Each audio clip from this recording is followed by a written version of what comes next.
कुठे चुकतंय हे कळत नाही ना? सगळं करून तरीही गोष्टी मनाप्रमाणे का होत नाहीत? हेच सुरू आहे ना डोक्यात. आता यावर उपाय सांगतो. तू शांतपणे ऐक.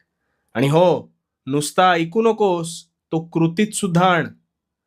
तू कधी स्वतःचं कपाट पाहिलंयस का रे?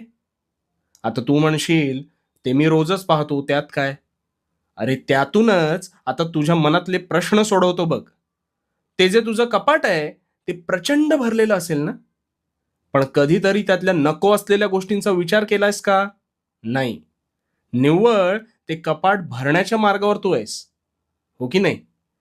पण मग एक दिवस अशी गफलत होते, की हवी असलेली गोष्ट आपल्याला सापडत नाही. त्यावेळेस ती शोधत असताना तू ते कपाट अजून अस्ताव्यस्त करतोस आणि मग तसाच पुढे निघून जातोस. आता हे जे कपाट आहे ना, हे तुझ्या मस्तिष्काप्रमाणे आहे.